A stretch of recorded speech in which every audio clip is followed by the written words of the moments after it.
Saudações, saladeiros! Seja muito bem-vindo! Se você é novo por aqui, não fique tímido. Já se inscreva no canal e ative o sininho para receber notificação toda vez que sair um vídeo novo. E a partir desse vídeo, a gente está num projeto especial para você que vai fazer o exame de qualificação da UERJ esse ano, que é a Jornada da Qualificação. A partir desse vídeo, nós teremos uma playlist com resoluções das questões dos exames anteriores até o dia da prova. Então já se inscreve, ativa o sininho, deixa o like nesse vídeo e acompanha a playlist que a tua jornada vai te levar ao sucesso, beleza?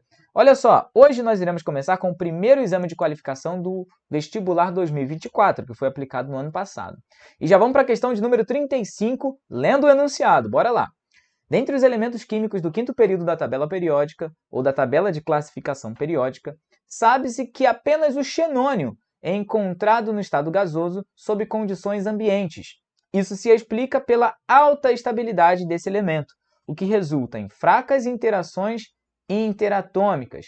A característica do xenônio que justifica essa estabilidade é... Bom, gente, aqui a questão está falando sobre estabilidade de um elemento, ou a estabilidade de um átomo. E a questão está falando para a gente que o xenônio tem alta estabilidade. Então, a gente precisa pensar o que faz um elemento ou o que faz um átomo ter uma alta estabilidade. A estabilidade está relacionada com a capacidade ou não de um átomo realizar ligações, de um elemento formar ligações. Então, estabilidade está diretamente relacionada com a disponibilidade de ligações. Se um átomo ele tem muita disponibilidade para formar ligações, isso significa que a estabilidade dele é baixa, porque em contato com qualquer outro átomo ele vai ter uma predisposição maior a formar ligações químicas. Agora, se o átomo ele não tem uma alta disponibilidade a formar ligações, ele vai ter uma estabilidade alta. Então, vamos lá. Se a disponibilidade para ligações é alta, ele vai ser instável. Agora, se a disponibilidade para ligações é baixa, ele vai ser estável. Porque está de boa na dele, está tranquilão, não precisa formar muitas ligações. E o que faz um átomo ter que formar ligações é a necessidade de estabilizar o subnível mais energético dele, ou a camada de valência, né? Geralmente, não sempre, mas geralmente, o subnível mais energético se encontra na camada de valência, principalmente se tratando de ametais. Mas aí, ele está falando especificamente do xenônio. Eu não sei se você lembra, mas o xenônio está na tabela periódica no grupo 18. A prova geralmente te dá uma tabela periódica, então você pode consultar. E o grupo 18 da tabela periódica é conhecido como a família dos gases nobres. Os gases nobres, eles já possuem a camada de valência completa. Eles fazem parte ali do bloco P, então as camadas de valências deles vão até o subnível P, só que todos eles possuem o subnível P já com os seus 6 elétrons. A camada de valência já está completa. Então, justamente por isso, a disponibilidade desses caras de formar ligações é quase que nula. Eles formam interações extremamente fracas. Então, observando ali as opções, a opção que mais sugere aquilo que a gente quer responder é a letra D, camada de valência completa. Então, o xenônio ele é super estável justamente por conta disso. Bora lá para a próxima questão. A questão de número 36. Vamos lá.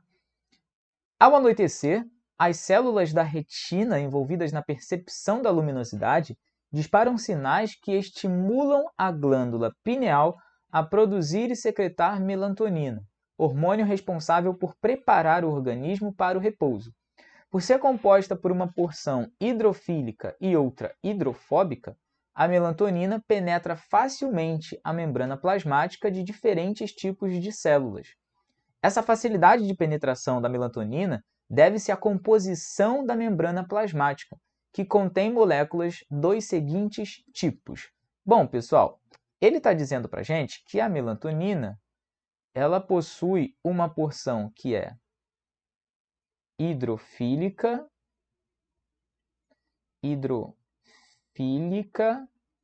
e uma outra porção que é hidrofóbica. hidrofóbica. Analisando essas duas palavras aqui, olha, o termo hidro está relacionado à água. Então, esse termo está nas duas palavras, nos dois nomes ali das porções da molécula. Agora, o que vai diferenciar essas porções é a segunda parte da palavra, porque aqui a gente tem filia e aqui fobia. E filia está relacionado com interação. Então, uma parte hidrofílica de uma molécula é uma parte da molécula que interage ou tem afinidade com a água. Então, essa filia a gente pode traduzir como afinidade. E a parte hidrofóbica não tem afinidade com a água. Ela não interage com a água. Então, hidrofóbica não interage com a água.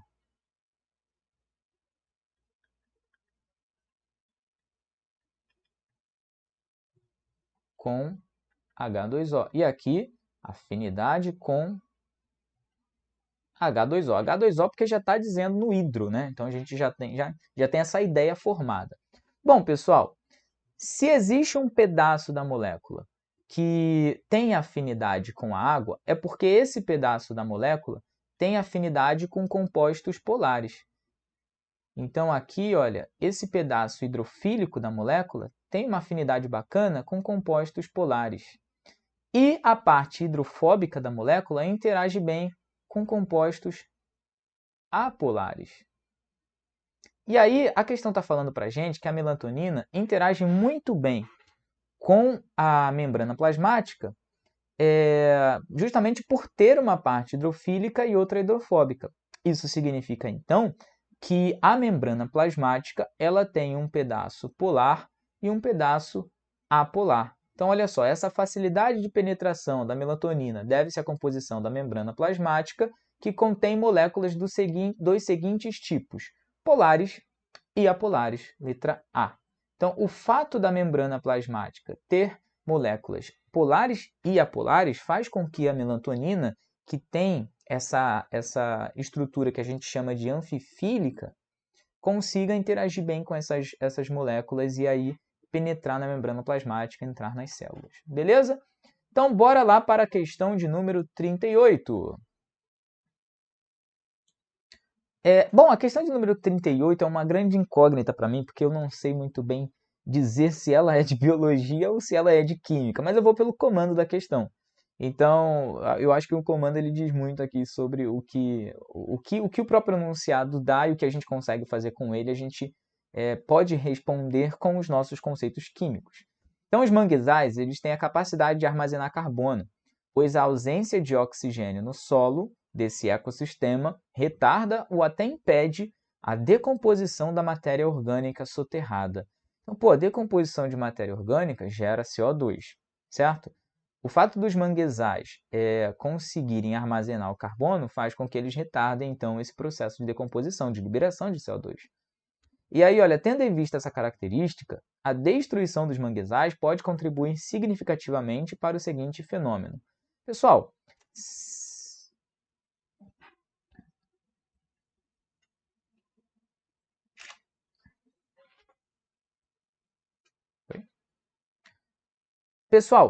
se os manguezais retêm o carbono e retardam a liberação de gás carbônico, significa que eles retardam a liberação de um gás que é um gás de efeito estufa. Beleza? Então, ter os manguezais ali é muito importante para isso. Agora, se a gente tira os manguezais, a gente vai fomentar a liberação de gás carbônico, porque não vai ter nada bloqueando a decomposição ali da matéria orgânica que está soterrada. Então, a gente vai ter, por conta disso, o aumento do efeito estufa. E para saber isso, a gente precisa lembrar que o CO2 ele é um gás de efeito estufa. Gás de efeito estufa. Isso acontece, pessoal, porque a molécula de CO2 tem uma certa variedade de ligações, diferente das moléculas de oxigênio e de nitrogênio, por exemplo. E aí, por conta disso, ela consegue absorver energia no infravermelho.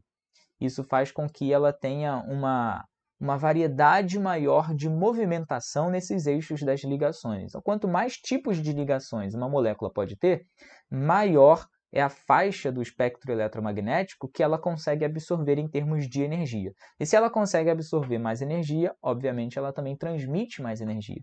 E aí 50% dessa energia no infravermelho que o gás carbônico absorve, ele transfere de volta para a gente, para a superfície terrestre.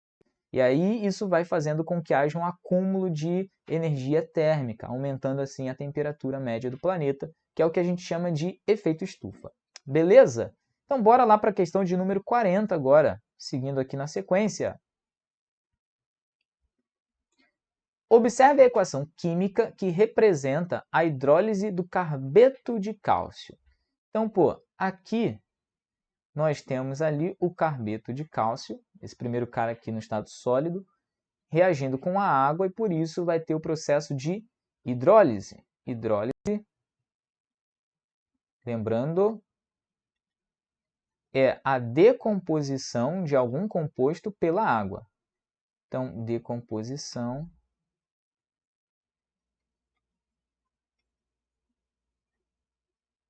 pela água. E aí, na decomposição do carbeto de cálcio, a gente tem a formação de dois compostos diferentes, esse cara aqui e esse cara aqui. O primeiro, eu não sei se você lembra, mas é o hidróxido de cálcio. Hidróxido de cálcio. Tem aquele OH e isso evidencia uma base de arrênios, lembram? Já o outro composto é um composto orgânico, porque tem aqui, olha, uma estrutura com 2 carbonos. É um C2H2. Aí ele quer saber o nome desse composto orgânico. E nas opções nós temos etino, eteno, etanal e etanol. Pessoal, o nome de um composto orgânico é muito importante porque ele informa para a gente qual é a estrutura desse composto.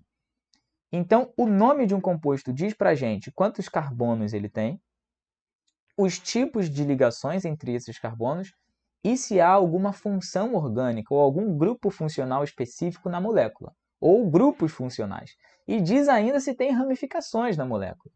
Então, olha só, a molécula que ele disse ali, o composto orgânico formado é o C2H2. Então, primeira coisa, se tem 2 carbonos, a gente vai usar, para nomear esse composto aqui, o prefixo et, porque tem 2 carbonos. Agora, a gente precisa saber o que vai vir aqui depois. Depois do et, a gente pode ter o afixo an, o en e o in. E isso está relacionado com os tipos de ligações ou quantas ligações os carbonos estão fazendo entre eles. Então, no caso do an, é quando os carbonos estão realizando apenas uma ligação do tipo sigma. Então, uma ligação simples. O en é quando os carbonos estão realizando uma ligação dupla, uma simples e uma pi. E o in é quando os carbonos estão realizando uma ligação tripla, né? Uma sigma e 2 pi.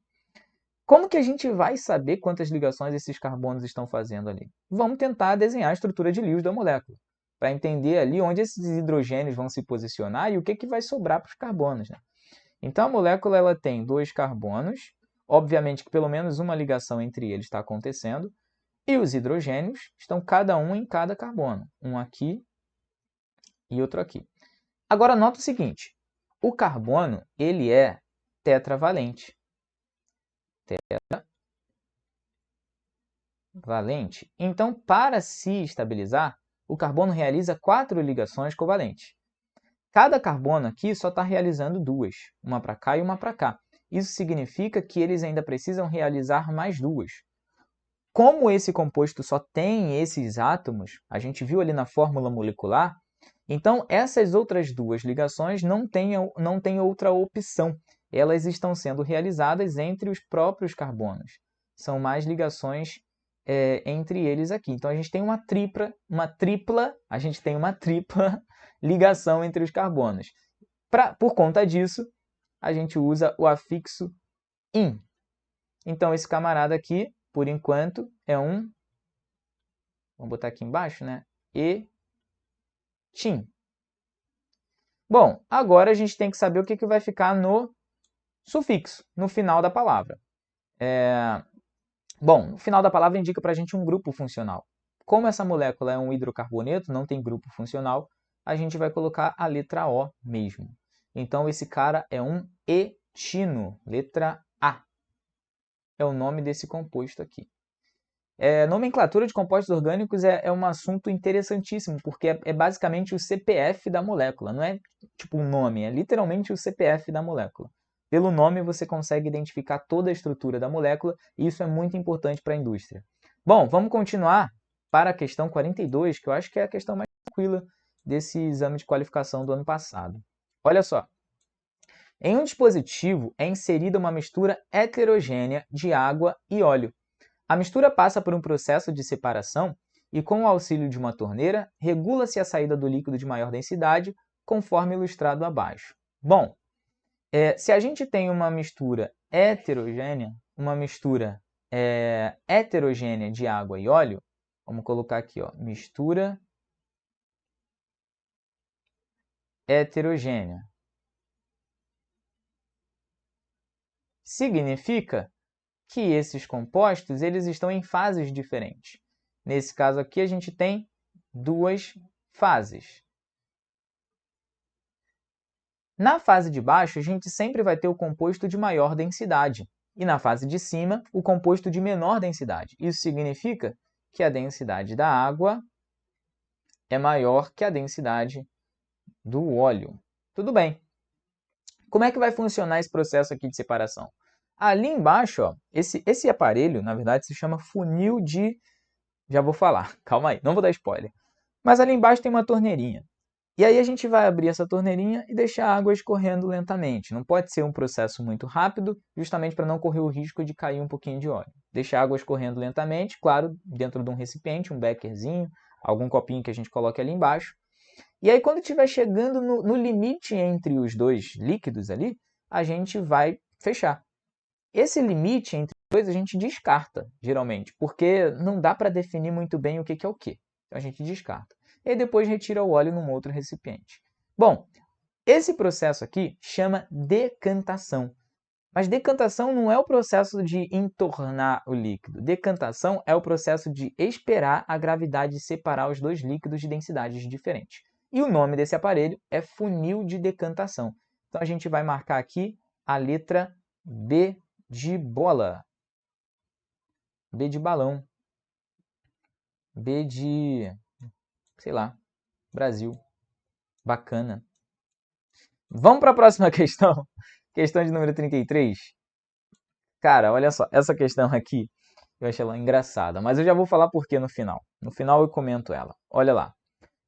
Para aumentar a eficiência energética de uma caldeira industrial, pesquisadores realizaram um teste que verificou a expansão volumétrica de uma amostra de gás ideal em função da temperatura. Observe os resultados no gráfico.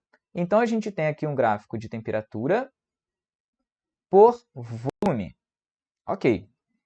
Admita que o processo de expansão volumétrico ocorre a pressão constante, vamos grifar isso aqui, pressão constante de 8 atm, e que a constante universal dos gases ideais é 0,08 atm/litro por mol Kelvin. Ao atingir a temperatura máxima, o número de mols da amostra de gás corresponderá a... Bom, gente, olha só. Aqui a gente tem um clássico processo de transformação gasosa. Transformação gasosa. Vou botar só transformação aqui. E uma transformação gasosa, para a gente poder analisar, a gente precisa ter a gente só pode ter, na verdade, duas variáveis. E geralmente um gás ele tem três variáveis. Para a gente montar um gráfico como esse, a gente só pode ter duas variáveis. Então é por isso que a gente separa os processos em transformações diferentes. Então a gente tem as transformações isobáricas e nas transformações isobáricas mantém-se a pressão constante. A gente tem as transformações isotérmicas nas quais mantemos constante a temperatura e temos as transformações isovolumétricas. Vou botar volumétricas que é mais bonitinho. Ou isocóricas, tá, pessoal? Nas quais mantemos constante o volume. Meio bagunçado aqui, né? Mas só para dar uma rabiscada. Nesse caso, como a pressão é constante, a gente tem transformações, uma transformação do tipo isobárica. Aí é o seguinte, quando a gente considera a transformação de um gás, não sei se vocês lembram da equação do Clapeyron, o Clapeyron, que é uma equação que nos permite analisar o volume de um gás de acordo com o número de mols dele, a temperatura e a pressão. E aí, fazendo vários experimentos com isso, o Clapeyron encontrou uma tendência de proporcionalidade aqui, ó, que ele chamou de R, que é a constante dos gases, que é ali 0,08. A UERJ facilitou muito colocando 0,08, né? ATM, que às vezes é 0,082. ATM litro por mol Kelvin. Só que aí, quando a gente considera uma transformação de um único gás, a gente considera que o valor de N, que é a quantidade de matéria desse gás, é também constante. Então, N e R seriam constantes. Então, vamos pensar no seguinte, ó. A gente tem um determinado volume inicial, o N e o R, que não vão mudar, porque é o mesmo gás, vezes uma determinada temperatura inicial sobre uma determinada pressão inicial. E aí, por outro lado, a gente tem um V2, um segundo volume, um volume final, depois da transformação.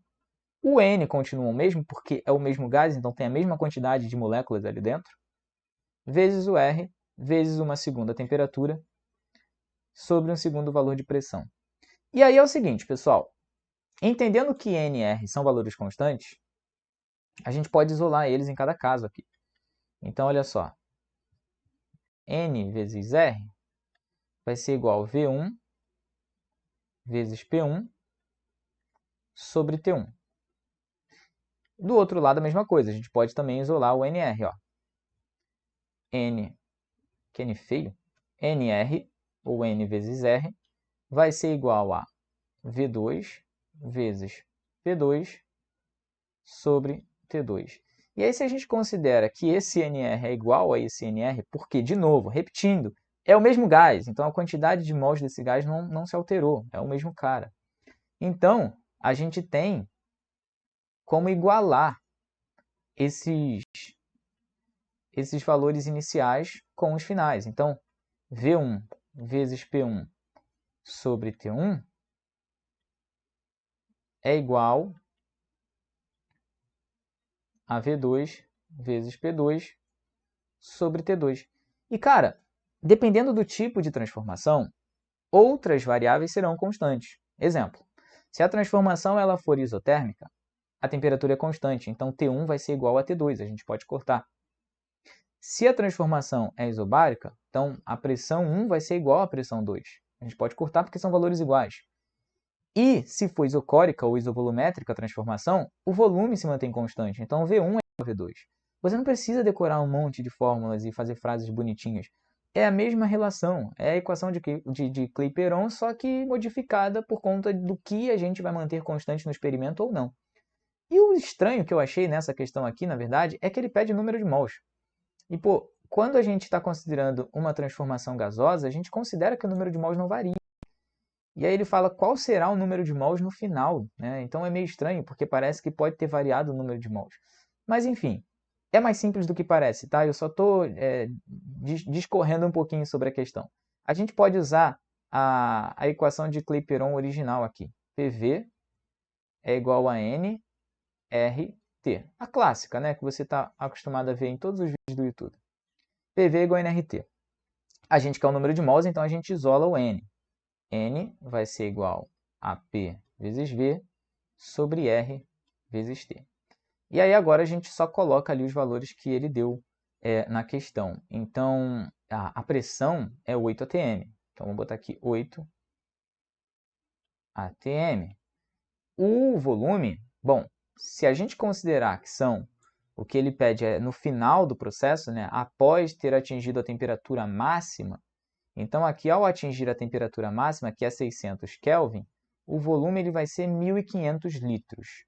Então ali no V, a gente vai colocar 1.500 litros. 1.500, esse 1 ficou parecendo um 2, né? 1.500 litros. O R, ele deu arredondadinho, né? 0,08. Aí aqui ó, é atm vezes o litro por mol vezes Kelvin. É legal deixar a unidade para você ver que tudo isso vai cortar. Vezes a temperatura que a gente viu ali, que é 600 Kelvin. Então, pô, Kelvin corta com Kelvin. Aí esse litro vai cortar com esse litro. E, vou botar uma outra corzinha aqui, o ATM vai cortar com o ATM também. Está atrás de mim, né? Eu esqueci de ver isso. O ATM vai cortar com o ATM também. Então, o que a gente vai ter, o que vai sobrar é o número de mols. Agora, vamos ver o que a gente pode fazer com esses números, porque é o seguinte, pessoal, a UERJ facilita muito os nossos cálculos, tá? Então, espera-se que seja fácil da gente calcular, que você não precise ficar fazendo vários cálculos auxiliares. Então, o que você conseguir simplificar, pô, olha aqui, ó, 0,08 com 8 vai dar 0,01 aqui. Aí, esse 0,01 a gente pode simplificar aqui ó, com 600, que vai dar 6. Então, o que vai sobrar para a gente? 1.500 sobre 6 e o molzinho ali embaixo, né? 1.500 sobre 6 mol. Beleza? Aí aqui o N, 1.500 dividido por 6, vai dar 250. Então, N é igual a 250 mols desse gás aí, né? Que a gente nem sabe quem é. Resposta letra D. Bom, gente, vocês entenderam aí o meu questionamento em relação à questão em si, ao enunciado? Dá para fazer, né? Esse segundo quadrinho que eu fiz aqui é a maneira de fazer essa questão, ela é bem rápida até, só que realmente, se a gente está considerando a transformação de um gás, a menos que ele tenha reagido, que ele tenha decomposto, qualquer coisa parecida, ou que você tenha colocado mais gás ou tirado gás, o número de mols é o mesmo, é constante. Até por isso que a gente usa isso daqui, ó. Senão isso daqui nem seria possível. Isso daqui só é possível porque o número de mols é constante. Beleza? Então, bora lá para a última questão desse exame. Sem mais delongas. Essa é a questão um pouquinho mais trabalhosa, só que é tranquila também, dá para fazer numa boa. Questão de número 45. Para a produção de uma solução antisséptica à base de iodo, foram empregados 0,02 mol de I2. Então, a gente tem em quantidades aqui 0,02 mol do I2. Ok. E 0,06 mol de Ki. 0,06. Eu gosto de anotar tudo logo antes. 0,6 mol de iodeto de potássio, Ki. Ok. E uma determinada quantidade de água. Aí, no final, ele quer saber a massa total de iodo em gramas presente nessa solução. Bom, gente, para a gente saber a massa total de iodo em gramas, a gente precisa saber as massas em gramas desses dois compostos. No primeiro aqui está bem tranquilo porque o composto só tem iodo. Então, esse 0,02 mol é tudo iodo. A massa molar do iodo, a gente pode consultar lá na tabela periódica. E você vai ver, massa molar do iodo, que é 127. Essa daqui já é a massa do I2, tá, pessoal? Não, perdão. É do iodo sozinho. 127 gramas por mol. E aí, se a massa molar do iodo é 127 gramas por mol, a massa molar do I2 vai ser igual a 254 gramas por mol, se a gente considerar que é uma molécula diatômica. Tem 2 átomos de iodo na molécula. Então, a gente só soma ou multiplica por 2 a massa molar do iodo atômico, beleza? De um átomo de iodo. Ok. Bom, a massa molar é 254 gramas por mol, só que o que a gente tem de I2 é 0,02. Então, aqui vai gerar para a gente uma regrinha de 3 tranquila. Ou você pode não fazer a regra de 3, só multiplicar uma coisa pela outra, mas Eu gosto porque ajuda melhor a entender. 254 gramas é a massa equivalente a 1 mol de iodo, de I2, beleza? E aí a gente quer saber qual é em gramas, M1, a massa equivalente a 0,02 mol de I2. E aí esse M1 aqui, ó, essa também é uma continha que não é muito chata de se fazer, né? É só multiplicar por 2 aquilo ali e depois dividir por 100. Vai dar 5,08 gramas de iodo. Então, esse é o que a gente tem de iodo nessa parte que é I2, beleza? Não seja tentado a marcar logo a letra A ali, porque a gente ainda não calculou a massa total de iodo na solução. Isso é a massa do que foi colocado de I2. Tudo bem, pessoal? Cuidado, calma lá. Agora a gente tem que saber a massa de iodo presente nesse negócio aqui, ó, que é o iodeto de potássio. E aí, olha só, a massa molar do iodeto de potássio, né, a massa molar do potássio é 39, mais a do iodo, que é 127. E aí a gente vai ter aqui que a massa molar do iodeto de potássio é 166 gramas por mol. Ok, 166 gramas por mol. Quantos mols a gente tem ali? 0,06. Então, a gente pode fazer a mesma regrinha de 3 que a gente fez ali. Ó. 166 gramas é a massa equivalente a 1 mol. Vamos puxar para cá. É a massa equivalente a 1 mol de Ki, que é o iodeto de potássio. M2 vai ser equivalente à massa de 0,06 mols de Ki.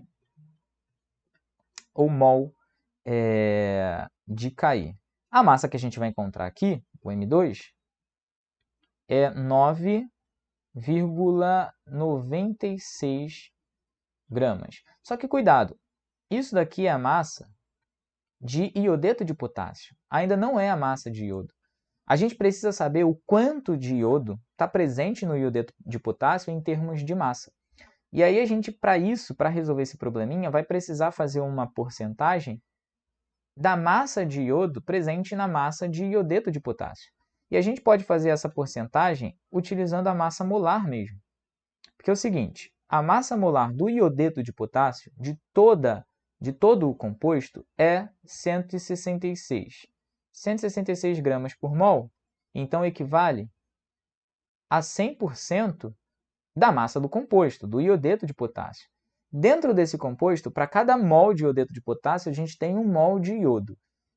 E 1 mol de iodo tem 127 gramas. Então, dentro ali dele, a gente tem 127 gramas, que é a massa do iodo, que equivale ao valor X. E esse valor X aqui, ó, vai ser 76,5%. Isso significa que, de toda a massa do iodeto de potássio, 76,5% é iodo. Então, agora, para finalizar, a gente precisa saber quanto é 76,5% daquela massa que a gente calculou ali. E aí, esse valor vai ser, de fato, a massa de iodo. Então, ó, massa de iodo é igual a 76,5% de 9,96. E aí, o valor que a gente vai encontrar aqui, ó, é 7,61 gramas de iodo. Acabou? Não, porque a gente quer saber o valor total. E aí, para saber o valor total, a gente precisa somar esse valorzinho. Opa, apaguei. A gente precisa somar esse valorzinho aqui com esse valorzinho aqui. Agora sim a gente termina a questão. É uma questão grande, né? Chata. A massa total. Deixa eu ampliar aqui um pouquinho. A massa total vai ser igual a 5,08 mais 7,61. Isso é a massa total de iodo, presente em toda a solução agora. E aí o valor que a gente vai encontrar aqui é aproximadamente 12,7 gramas de iodo. E aí já temos uma opção para marcar agora. Essa opção é a letra C de coisa. Então vamos marcar ali C de... Falando em coisa, cara, eu não assisti ainda Pobres Criaturas, eu preciso assistir. Letra C de coisa, beleza? Então finalizamos o primeiro exame de qualificação da UERJ. Obrigado por ter ficado até aqui. Na próxima semana a gente vai resolver o segundo exame de qualificação de 2024 e aí na sequência das semanas a gente vai estar resolvendo exames anteriores até a data da prova. Então não se esqueça de se inscrever no canal, ativar o sininho e acompanhar essa playlist. E paralela a essa playlist a gente também está resolvendo os exames específicos. Então principalmente para você que quer fazer medicina, quer fazer qualquer coisa na área da saúde ou na área das ciências da natureza, você vai precisar mandar muito bem no exame específico de química também no final do ano. Então já vai se preparando a partir de agora, paralelamente com o seu preparo do exame de qualificação, porque é muito importante para você não ter estresse. Muito bem, pessoal, se inscreva no canal, ative o sininho, segue a gente lá no Instagram também. Um grande beijo e abraço no seu coração. Valeu, fui!